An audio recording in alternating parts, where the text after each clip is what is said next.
우리에게 주시는 하나님의 말씀은 사무엘하 2장 1절부터 11절 말씀입니다. 그 후에 다윗이 여호와께 여쭈어 아뢰되 내가 유다 한 성읍으로 올라가리이까 여호와께서 이르시되 올라가라. 다윗이 아뢰되 어디로 가리이까 이르시되 헤브론으로 갈지니라.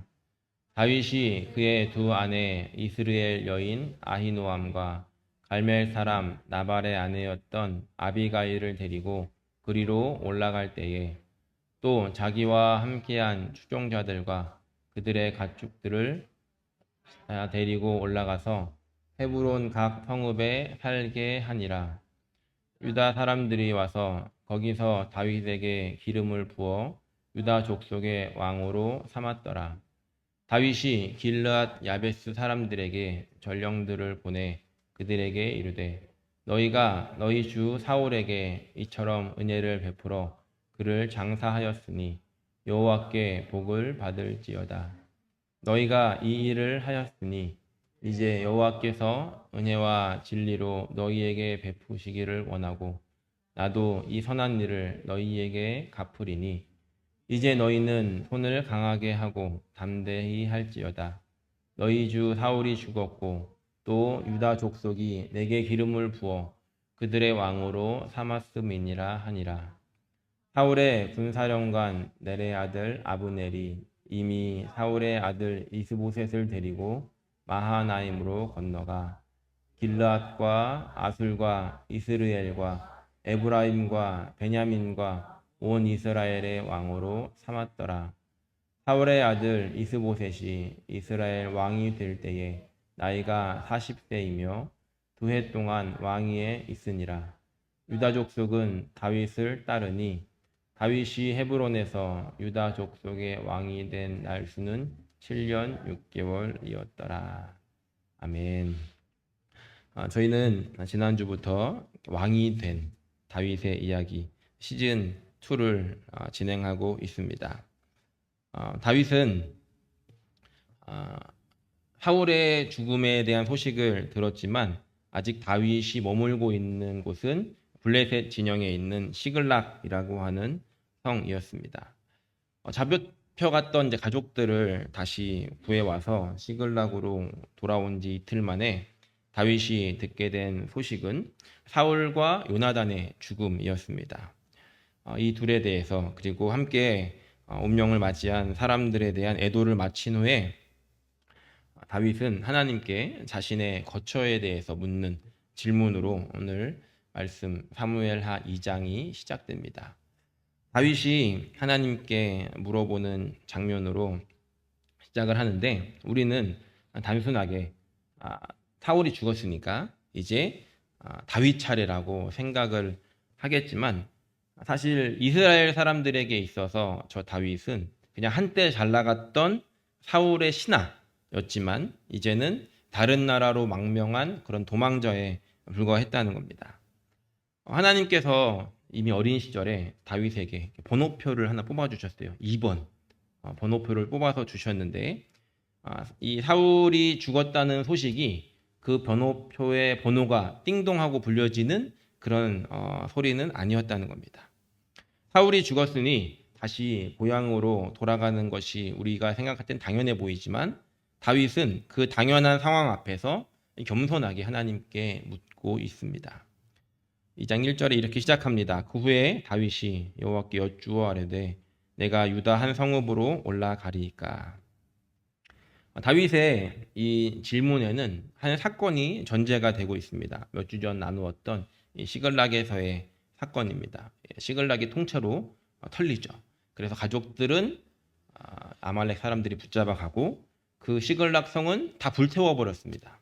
그래서 어찌 보면 다윗이 다시 가족들을 데리고 찾아서 시글락으로 돌아왔지만 그곳에 남아있는 것이 없었기 때문에 다윗에게는 이곳에 계속 머물러야 하는가라고 하는 그런 질문이 있었을 것입니다. 그런 상황에서 사울의 이 죽음에 대한 소식을 듣게 되었다는 것이죠. 그리고 또 한 가지는 시글락에 도착한 이 다윗이 가족들을 잃어버리고 자신과 함께했던 사람들이 분노해서 자기를 죽이려고 하자 이 목숨의 위협을 느꼈던 다윗이 급하게 하나님을 찾고 그러면서부터 하나님과의 관계가 회복되는 것을 우리는 보았습니다. 그런 관계의 회복 속에서 다윗은 다시 하나님을 붙잡게 되었고 계속해서 이제 하나님께 물어보는 그런 다윗의 모습으로 우리가 다윗을 만나게 되는 것이죠. 그때는 다윗이 마주했던 그 상황은 굉장히 힘들고 또 어렵고 받아들여지지 않았겠지만 그렇게 다윗을 이끌어 가셨던 하나님을 다윗은 만나게 되었고 어느 순간 뒤를 돌아보니 그 어려움들이 그 시간들이 하나님의 큰 그림이었다라는 것을 발견하게 되는 것입니다. 다윗은 비록 쫓기듯이 하나님을 찾게 되고 또 그런 상황 속에서 하나님의 뜻을 발견하게 되는데 바라기는 우리의 삶 가운데 날마다 그런 쫓기는 상황이 오기 전에 어려운 상황을 맞이하기 전에 하나님을 찾고 하나님의 뜻을 구하며 그렇게 살아갈 수 있는 저와 여러분들이 되기를 간절히 축복합니다. 말씀으로 돌아가 보면 다윗이 하나님께 묻습니다. 상황이 분명히 열린 것입니다. 자신을 죽이려고 했던 사울은 죽었고 이제 어디를 가더라도 다윗은 자유로울 수 있었는데 상황이 열렸다고 해서 다윗이 무작정 움직인 것은 아니었다는 겁니다. 물론 다윗이 시글락에 살면서 그 유다 지역에 있었던 그 성의 리더들과 이렇게 친하게 지냈습니다. 뭐 여러 가지 것들을 갖다 주기도 하고 좋은 관계를 맺고 있었기 때문에 사실 다윗이 내가 여기로 다시 가려고 합니다라고 하면 어디든지 비비고 들어가서 살 수는 있었겠지만 다윗은 먼저 하나님의 뜻을 물었다는 겁니다. 어떻게 보면 당연해 보이는 다시 유다로 들어가는 것이 당연해 보이는 일이었지만 다윗은 그때 하나님을 찾았다는 것이죠. 우리는 문제 앞에서만 기도하는 것이 아니라 어찌 보면 당연해 보이는 일 속에서도 기도할 수 있어야 합니다. 예전에 어떤 목사님께서 이런 말씀을 하셨는데 고민을 한 적이 있었습니다. 뭐냐면 우주를 통치하시는 하나님이 얼마나 바쁘시겠냐. 그러니까 좀 웬만한 거는 물어보지 말고 좀 알아서 해라. 어린아이도 아닌데 하나하나 다 물어보면 하나님 바쁘신데 너무 귀찮게 하지 말고 웬만한 건 알아서 하라. 이런 이야기를 들은 적이 있었습니다. 맞는 말인 것 같으면서도 정말 그런가? 라고 하는 생각이 듭니다. 여러분들의 기도 습관은 어떠하십니까? 문제가 있을 때만 뭔가 도움이 필요할 때만 기도를 하십니까? 아니면 당연한 일들도 쉬운 일들도 마치 길이 열린 것 같아 보이는 그런 상황 속에서도 하나님께 묻고 기도하십니까? 만약에 우리 마음속에 이런 마음이 든다면 내가 이렇게 너무 자주 물어보면 하나님이 귀찮아 하실 것 같으니까 알아서 하자라는 마음이 든다면 그걸 이제 다시 살펴보면 내 마음이 귀찮은 거거든요. 하나님이 귀찮아 하실 것 같아서 내가 안 한다라고 하는 것은 내 마음에 있는 귀찮음이 다르게 표현되어져 있는 그런 핑계인 것 같고 만약에 우리가 언제쯤이면 묻지 않아도 듣지 않아도 되는가라고 이런 질문을 한다면 나의 마음과 하나님의 마음이 완벽하게 맞아 들어가서 하나님이 생각하시고 꿈꾸시는 것이 나에게도 아주 자연스럽게 나타나고 표현되어질 때 그때쯤이면 하나님께 묻지 않아도 되지 않을까 이런 생각을 해보았습니다. 제가 아침을 잘 챙겨 먹습니다. 아침을 잘 챙겨 먹는데 아침을 챙겨 먹으면서 챙겨보는 프로그램이 있습니다. 아침에 딱 밥 먹을 때만 딱 보거든요. 그리고 밥을 다 먹으면 아무리 궁금해도 딱 끕니다. 그렇게 이제 보는 프로그램 중에 하나가 뭐냐면 냉장고를 부탁해라고 혹시 아시나요? 네. 그런 걸 보나 하시는데 굉장히 이게 순수한 프로그램입니다. 유명한 셰프들이 나옵니다. 그런데 얼마 전에 특별한 순서로 그 두 셰프가 자기 레스토랑에서 일하는 그러니까 수셰프, 자기의 오른팔과 같은 셰프를 불러가지고 팀을 이루어서 그 대결을 한 적이 있습니다. 보통 혼자 하는데 자기와 함께하는 손발이 잘 맞는 그 셰프를 자기가 데려와서 이제 2대 2로 대결을 한 것입니다. 그래서 이제 이렇게 이제 편을 먹고서 했는데 저기 뒤에 보이는 빨간 앞치마를 한 저 셰프의 팀은 함께 일한 지 한 3년 정도 됐다고 해요. 3년 정도 된 팀이고 그리고 하얀 옷을 입고 있는 저 팀은 함께 한 지 14년이 됐다고 합니다. 그러니까 제자였는데 지금 수셰프까지 된 그런 팀이었는데 3년과 14년 굉장히 큰 차이지만 또 3년이라는 시간이 적은 시간이 아니기 때문에 궁금했습니다. 그리고서 딱 시작을 했는데 저 까만 옷의 팀은 거의 30초 단위로 이렇게 타임테이블을 만들어 놨어요. 그리고 저 하얀 옷에 있는 팀은 뭐 그런 거 없어도 돼요 라고 시작을 했는데 재밌는 게 뭐냐면 저 3년 된 팀은 저 까만 앞치마를 한 그 오른팔 셰프가 뭐든지 할 때마다 그 물어보는 겁니다. 이거 할까요? 했습니다. 할까요? 했습니다. 라고 계속 물어보고 계속 이제 대답을 하면서 그렇게 이제 팀워크를 맞춰 나가면서 그 시간을 딱딱딱딱 맞춰 나갔고 그리고 저 14년 됐다라고 하는 저 팀은 뭐 물어보지도 않아요. 그냥 둘이 알아서 그냥 할 일을 하는 겁니다. 대충 눈치 보고 하고 하면서 결과물은 둘 다 완벽했습니다. 그 평가를 역대급 요리가 나왔다 두 팀 다라고 했는데 어느 팀이 승리했을까요? 네, 하얀 옷 입은 14년 된 그 팀이 승리를 했습니다. 물론 뭐 그 요리가 뭐 나았다 이런 거보다는 뭐 어떤 주제에 맞았다라는 이야기겠지만 제가 그걸 보면서 이런 생각이 들었습니다. 저 14년 정도를 같이 하니까 그 헤드 셰프가 어떤 동작을 할 때 내가 무엇을 해야 될지 바로바로 알아차리면서 서포트를 하더라는 겁니다. 물어보지 않아도 자기의 몸이 움직이는 상태. 제가 하나님의 마음을 생각하면서 이런 마음이 들었습니다. 언제쯤 물어보지 않아도 될까? 저 3년 된 셰프는 계속 물어봤는데 내가 하나님께 언제쯤 안 물어볼 수 있을까라고 하는 것은 하나님이 주시는 마음이 뭔가 이 공기의 흐름이 하나님이 뭔가를 하시려고 하는 그런 상황들이 하나님이 굳이 말씀하시지 않으셔도 제 안에 느껴지고 하나님이 원하시는 것들로 저의 발걸음과 저의 시선들이 맞아가는 그런 상태. 하나님의 나라의 백성으로 완벽히 통치를 받아서 하나님의 뜻을 이루어가는 상태가 될 때쯤이면 하나님께 안 물어봐도 되지 않을까. 그 말은 무슨 뜻이죠? 아직 그렇지 못하고 있다는 것이죠.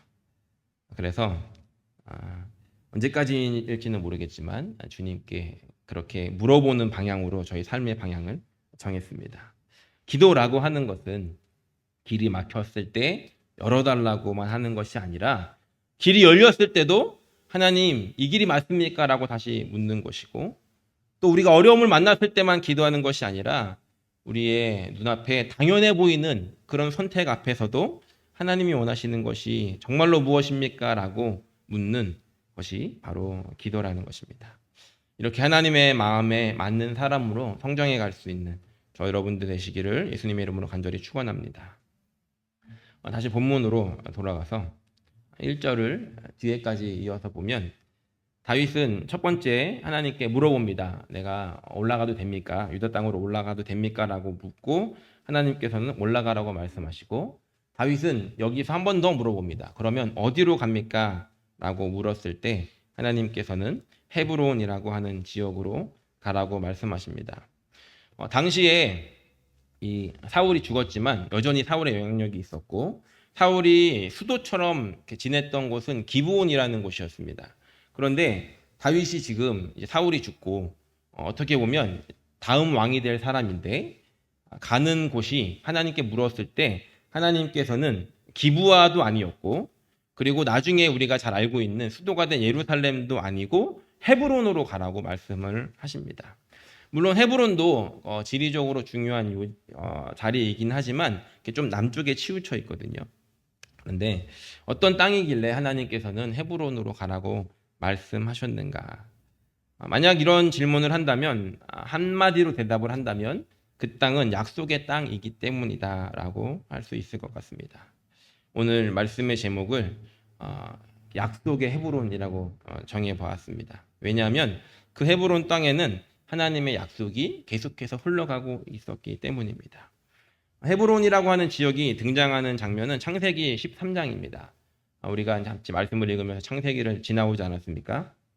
언제 등장을 하냐면 아브람일 때, 아직 레벨이 낮은 단계일 때죠.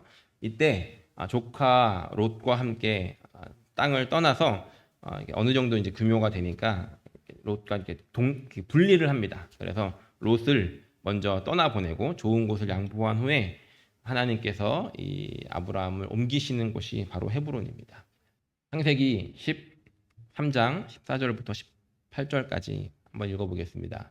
롯이 아브라함을 떠난 후에 여호와께서 아브라함에게 이르시되 너는 눈을 들어 너 있는 곳에서 북쪽과 남쪽 그리고 동쪽과 서쪽을 바라보라. 보이는 땅을 내가 너와 내 자손에게 주리니 영원히 이르리라.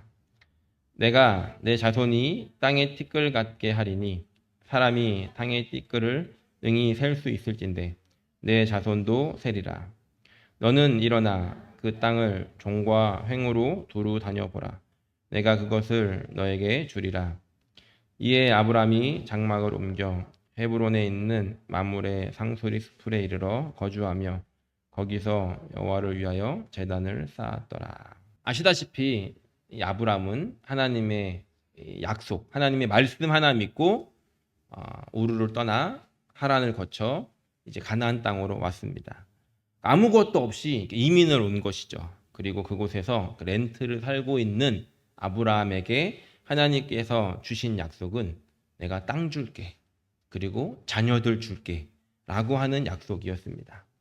아브라함은 아무것도 가진 것도 없었고 이룬 것도 없었습니다. 자녀도 없었고 땅도 없었는데 하나님께서 주셨던 약속은 어마어마한 약속이었다는 것이죠.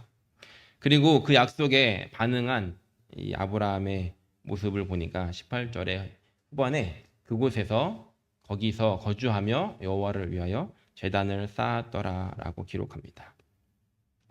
이 헤브론의 역사는 하나님께서 아브라함에게 약속을 확인시켜 주시고 자리를 옮기신 후에 그곳에서 아브라함이 하나님을 예배하는 곳으로부터 시작된 장소라는 것입니다. 그곳에서 아브라함은 어떤 꿈을 꾸었겠습니까? 그리고 어떠한 기대감을 가지고 있었겠습니까? 물론 하나님의 약속이 있으니까 그 약속을 붙잡고 열심히 살았는데 아브라함의 인생이 어땠습니까? 여긴 약속의 땅이야 계속 붙잡고 있던 것이 아니라 어려움을 만나자, 기근을 만나자 이집트로 피난을 가게 됩니다.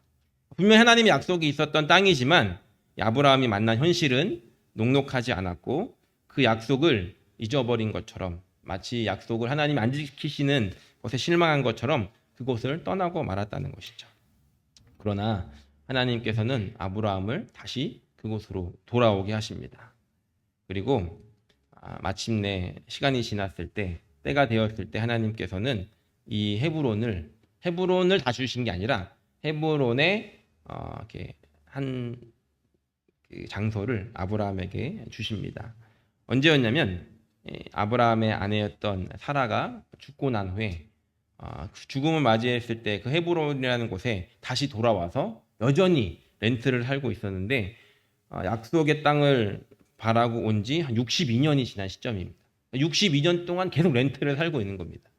그 정도면 집을 몇 개를 샀겠죠. 그러나 그때는 돈을 낸다고 살 수 있는 것이 아니었습니다. 그냥 돈이 있어서 땅을 살 수 있는 것이 아니고 깃발을 꽂는다고 내 땅이 되는 것이 아니라 이미 살고 있었던 사람들이 있었기 때문에 그들과 계약을 하고 그들이 이것에 대해서 동의를 해야 내 땅이 되는 그런 굉장히 어려운 시스템이었다는 것이죠. 그래서 아브라함은 이제 사라가 죽었는데 여전히 아브라함에게는 아무런 땅도 없었고 매장할 곳도 없었습니다. 그리고 그 장례를 위해서 구입한 첫 땅이 바로 저 헤브론에 있는 땅이었다는 것이죠. 창세기 23장 19절부터 20절에 이렇게 기록합니다. 그 후에 아브라함이 그 아내 사라를 가나안 땅 마므레 앞 막벨라 밭굴에 장사하였더라. 마므레는 곧 헤브론이라. 이와 같이 그가 그 밭과 거기에 속한 굴이 헷 족속으로부터 아브라함이 매장할 소유주로 확정되었더라. 이때서야 아브라함에게 집 한 채가 땅 한 곳이 세워지게 되고 소유지로 확정되었다는 것이죠. 아들을 주신다는 약속은 우리가 이삭을 통해서 25년 만에 이루어진 것은 알고 있습니다. 하지만 땅을 주신다라고 하는 약속은 60년이 넘어서 이루어졌다는 겁니다. 우리가 이 말씀을 통해서 붙잡아야 할 교훈이 무엇입니까? 되게 오래 걸렸네가 아니라 반드시 이루어진다는 것입니다. 60년 약속을 하나님께서 이 90년 후에 들어주시겠다라고 우리에게 지금 약속을 하신다면 손가락을 계산을 해보다가 그냥 주님 대충 살겠습니다라고 대답할 수 있을지도 모르겠습니다. 하지만 우리가 성경을 통해서 보아야 하는 것은 그 시간이 아니라 하나님이 약속하신 것에 대해서 반드시 이루어주고 계시다라고 하는 저 모습입니다. 이 헤브론의 저 막벨라 굴, 저 땅에 대한 등기가 이제 아브라함으로 이전이 되었습니다. 그런데 이제 땅 한 평 얻고 살게 됐는데 야곱 시대에 아브라함의 자녀와 자녀를 지난 야곱 시대의 가족들은 다시 이집트를 들어가게 됩니다. 알다시피 요셉이 팔려가게 되고 또 그 땅에 기근이 오면서 형들이 이주를 하게 되죠. 그리고 나서 400년이 지나서 돌아오게 되었을 때 원래 내 땅이었는데 그 땅에 와보니까 그 땅에는 최홍만 같은 그런 최홍만 혹시 아시나요? 거인들, 안악자손들, 싸움 잘하는 그런 전사들이 살고 있었습니다. 여호수아가 정복 전쟁을 마칠 무렵에 여전히 이 땅에는 안악자손들이 살고 있었습니다. 하나님 약속하신 땅이었고 드디어 내 땅이 되었는데 어디 갔다 다시 와보니까 다시 내 땅이 아닌 상태가 되었다는 것이죠. 그리고 그 땅은 모두가 원하지 않는 땅이 되었습니다. 일단은 무섭고 그리고 그것은 산지였습니다. 농사를 지으려면 평지에다가 지어야 되는데 농사를 잘 지을 수 있는 땅이 아니라 어려움이 있는 그런 산지였다는 것이죠. 여호수아는 마지막 죽음을 앞두고 정복되었던 그리고 아직 정복할 그런 땅들을 이스라엘 자손들에게 나눠줍니다. 제비뽑기를 해서 나눠주게 되는데 그 나눠줌 앞에서 갈렙이 등장을 합니다. 아주 나이가 많은 80이 넘은 갈렙이 등장해서 지분이 있었죠. 왜냐하면 모세에게 받았던 약속이 있었기 때문에. 그래서 갈렙은 여호수아에게 달라는 대로 땅을 얻을 수 있는 그런 티켓이 있었습니다. 어마어마한 티켓을 가지고 등장했을 때 이스라엘 백성들은 긴장했을 겁니다. 갈렙이 제일 좋은 땅을 구하겠구나. 갈렙은 분명히 코타라를 고를 것이다. 미드웨어인가요? 코타라는 산지인가요? 어쨌든 그렇게 생각하고 있을 때 갈렙은 산지를 달라고 이야기를 합니다. 모두가 원하지 않았던 그 땅을 스스로 달라고 했고 그 땅으로 가서 우리가 잘 알고 있는 이 산지를 내게 주소서 그 찬양을 부릅니다. 여호수아 14장 12절부터 14절을 보면 이렇게 기록합니다. 그날에 여호와께서 말씀하신 이 산지를 지금 내게 주소서. 당신도 그날에 들으셨거니와 그곳에는 아낙 사람이 있고 그 성읍들은 크고 견고할지라도 여호와께서 나와 함께 하시면 내가 여호와께서 말씀하신 대로 그들을 쫓아내리이다 하니 여호수아가 여분네의 아들 갈렙을 위하여 축복하고 헤브론을 그에게 주어 기업을 삼게 하매 헤브론이 그니스 사람 여분네의 아들 갈렙의 기업이 되어 오늘까지 이르렀으니 이는 그가 이스라엘의 하나님 여호와를 온전히 쫓았습니다. 갈렙은 알았습니다. 저 땅이 가장 중요한 땅이라는 걸. 어떤 면에서 중요한 땅일까요? 그들의 역사가 시작되고 하나님의 약속이 시작된 그 땅이었다는 것이죠. 약속을 붙잡고 있었던 갈렙은 어려운 길을 선택합니다. 그리고 그 땅을 다시 차지하게 됩니다. 여호수아에게 이 헤브론을 구했던 그 갈렙의 모습을 살펴보면 그 땅이 정복된 땅이 아니었다는 겁니다. 다시 말하면 하나님께서 주시고자 하는 약속이 있었던 땅이었는데 그 약속을 가만히 있는다고 주어진 것이 아니라 그 약속을 취하고자 갈렙은 믿음의 발걸음을 걸어 나갔다는 것이죠. 우리 삶에도 이런 깨달음이 있기를 소원합니다. 하나님께서 약속하셨다면, 그리고 그 약속을 하나님께서 이루시기 원하신다면, 이루어 가신다면 우리가 깨어서 하나님께 묻고, 하나님 언제입니까를 묻고, 하나님의 사인이 우리에게 주어진다면 이제는 그 약속의 땅을 향해서 정복하러 가야 된다는 것이죠. 이스라엘 백성들이 광야 생활을 하다가 약속의 땅으로 들어올 때 요단강을 건넙니다. 요단강을 건널 때 하나님의 기적을 보게 되는데, 그때 하나님은 분명히 약속을 하셨습니다. 이스라엘 백성들에게 가나안 땅, 약속의 땅을 주겠다라고 약속을 하셨고, 이제 모든 것이 완벽하게 모든 때가 맞은 것처럼 보였습니다. 그러나 안타깝게도 그들 앞에는 요단강이라고 하는 장애물이 있었습니다.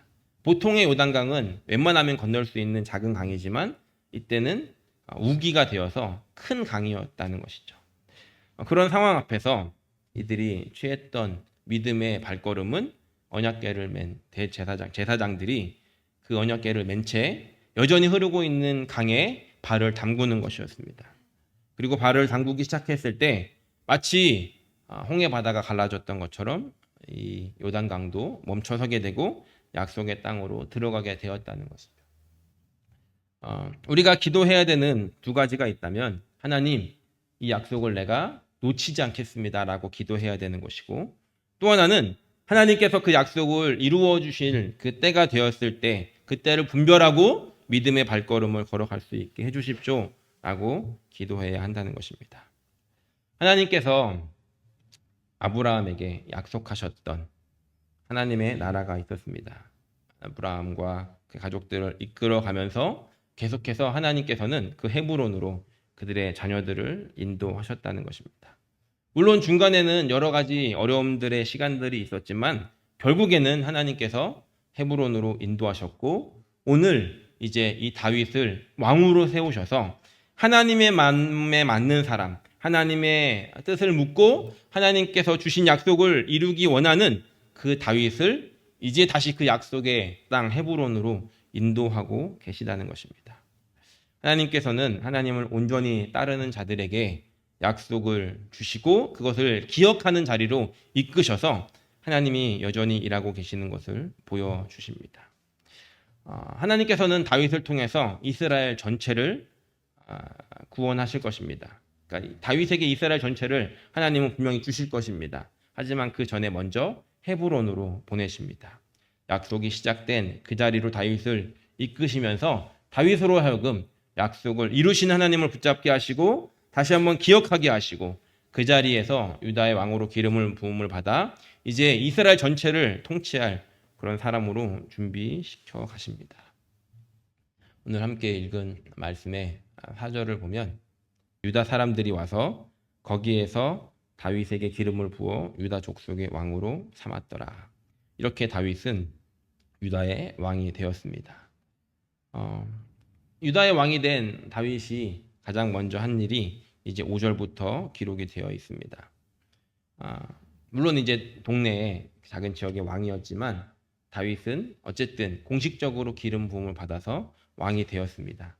그런데 놀라운 것은 그 왕이 된 다윗이 처음으로 한 일은 무엇이냐면 5절부터 7절에 기록하고 있는 것처럼 사울의 장례를 치러준 길르앗 야베스 사람들을 격려하고 축복하는 것이었습니다. 사진을 보면 이렇게 요단강이 있고요. 요단강의 동편에는 길르앗 야베스 사람들이 살고 있었습니다. 그리고 서편을 넘어선 곳에서 전쟁이 있었고 사울이 죽임을 당합니다. 그리고 저 블레셋 사람들은 벳산이라고 하는 이 성벽에다가 사울의 시신을 매달아 놨습니다. 그 이야기를 들었던 길르앗 야베스 사람들이 저 사울의 시신을 걷어다가 장례를 치러주게 됩니다. 잘 생각해 보면 저 길르앗 사람들은 그렇게 할 이유가 없었습니다. 물론 사울이 왕이 된 후에 저 길르앗 야베스 사람들을 도운 적이 있습니다. 길르앗 야베스 사람들이 죽을 위기에 처해 있을 때, 공격을 받았을 때 사울이 도와준 적이 있었습니다. 그러니까 왕이 된 초창기였거든요. 그런데 거의 한 40년이 지났음에도 불구하고 길르앗 야베스 사람들은 그 사울에게 받았던 은혜를 기억했고 그 은혜를 떠올리면서 목숨을 걸고 사울의 시신을 거두어 왔다는 겁니다. 잘 생각해 보면 사울은 이미 죽었습니다. 그리고 앞으로 사울의 나라가 어떻게 될지도 모르는 상황이었습니다. 그렇게 한다고 해서 누군가에게 보상을 받을 수도 없었습니다. 왜냐하면 보상을 해줄 왕이 죽었기 때문이죠. 오히려 위험한 일이었지만 길르앗 야베스 사람들은 사울을 기억하고 그 위험을 무릅쓰고 충성을 다했다는 것이죠. 그래서 다윗은 그 사람들을 격려하고 있는 것입니다. 5절 말씀을 보니까 다시 읽어보면 이렇게 기록을 합니다. 다윗이 길르앗 야베스 사람들에게 전령을 보내 그들에게 이르되 너희가 너희 주 사울에게 이처럼 은혜를 베풀어 그를 장사하였으니 여호와께 복을 받을지어다. 다윗은 자신의 원수였던 자신을 죽이려고 했던 사울에게 충성을 다했던 길르앗 야베스 사람들을 나무라는 것이 아니고 응징하는 것이 아니라 오히려 너희가 한 일이 잘한 것이다 라고 칭찬을 하고 있다는 것이죠.